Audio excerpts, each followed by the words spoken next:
नमस्कार साथियों, breaking tube में आपका स्वागत है। पाकिस्तान का साथ देना दुनिया के दो देशों पर भारी पड़ा है, टर्की और अजरबैजान, जिनका बायकॉट भारत में अब हो रहा है। दरअसल सोशल मीडिया में गुरुवार और शुक्रवार की शाम कुछ खास थी।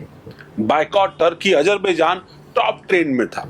हर एक और एक ही आवाज गूंज रही थी कि आखिर हम उन देशों की सैर क्यों करें जो पाकिस्तान जैसे आतंक समर्थक देश का साथ दे रहे हैं।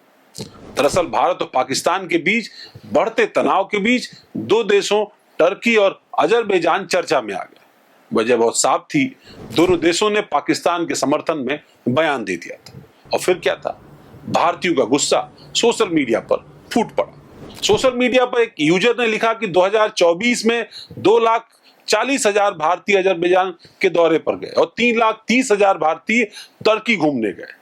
जब ये देश पाकिस्तान के साथ खड़े हैं तो हम क्यों उन्हें अपना पैसा दें। दूसरे ने कहा, पर्यटन हमारी जरूरत नहीं है, एक विकल्प है और ये विकल्प हम बदल देंगे। इसको लेकर टूर ऑपरेटर्स का क्या कहना है? हिमांशु पाटिल केसरी टूर्स के डायरेक्टर हैं और outbound tour operators association of India के प्रेसिडेंट हैं। वो बताते हैं कि टर्की और अजरबैजान भारतीयों के लिए काफी पॉपुलर डेस्टिनेशन थे, लेकिन अब ऐसे लोग खुद कह रहे हैं कि बुकिंग कैंसिल कर दो। और ये स्वाभाविक है, क्योंकि देश पहले है और उनका भी मानना है कि आज हर भारतीय का मनोबल ऊंचा है। वो अपनी सेना के साथ, अपने देश के साथ खड़ा है।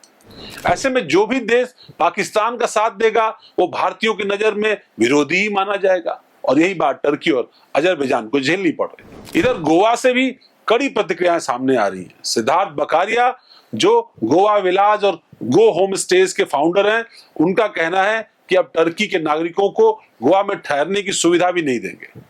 सिर्फ यही नहीं, बल्कि उन्होंने टर्किश एयरलाइंस से भी अपने हाथ वापस खींच लिए।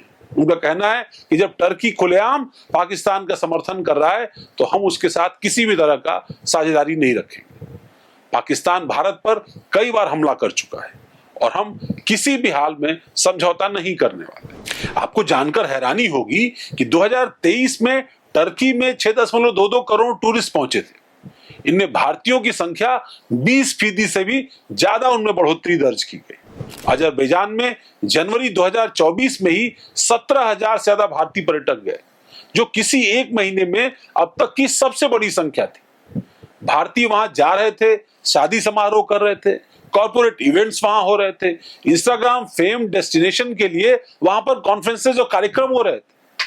लेकिन अब वही लोग कह रहे हैं कि ऐसी जगह नहीं चाहिए, हॉलिडे में जहां इज्जत मिलेगी वहीं जाएंगे। देखिए, अगर भारतीय टूरिस्ट का बहिष्कार जारी रहा तो टर्की अजरबैजान की पर्यटन इंडस्ट्री को बड़ा नुकसान होना तय है और वो सोशल मीडिया पर दिखाई दे रहा है। बुकिंग्स घट रही हैं। दोनों देशों ने एक मजबूत राजनीतिक संदेश भी उनको मिल चुका है, क्योंकि आज भारत न सिर्फ लड़ाई में मजबूत है बल्कि राय बनाने और आर्थिक ताकत दिखाने में भी सबसे आगे है।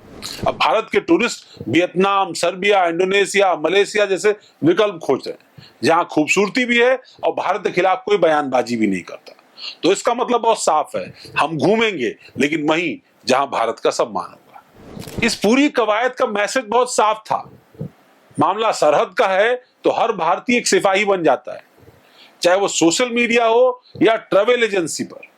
टर्की और अजरबैजान को अब अच्छी तरह समझ लेना चाहिए कि ये सिर्फ ट्रेंड नहीं है, बल्कि एक संदेश है, एक चेतावनी है कि भारत के लोग सिर्फ राजनीति नहीं देखते, नीति और नैतिकता पर भी ध्यान देते हैं। चाहे वो चुनाव हो या विदेश यात्रा, अब हर फैसला भारत फर्स्ट की भावना से किया जाएगा। आपको याद ही होगा कि हाल में भारत ने मालदीव्स का भी इसी तरीके से बायकॉट हुआ था, जब मालदीव्स ने भारत के इंटरेस्ट को किनारे करने की कोशिश की थी, भारतीय सरकार का, भारत का, भारतीय सेना का अपमान करने की कोशिश की थी। तब भारतीय नागरिक सोशल मीडिया पर इसी तरीके से आए थे और मालदीव्स को करोड़ों रुपए का नुकसान झेलना पड़ा। वहां की एयरलाइंस को, वहां की टूरिस्ट इंडस्ट्री को, वहां के हॉस्पिटैलिटी सेक्टर को बहुत तगड़ा नुकसान हुआ। वो नुकसान अब टर्की और अजरबैजान को भी झेलना पड़ेगा। बहुत साफ तौर पर ये दिखाई भी दे रहा है। और जो आंकड़े खासतौर पर गर्मियों की छुट्टी में भारतीय बहुत बड़ी संख्या में विदेशों में घूमने के लिए जाते हैं, और ये नई डेस्टिनेशंस हुई थी जहां पर भारतीय जाते थे।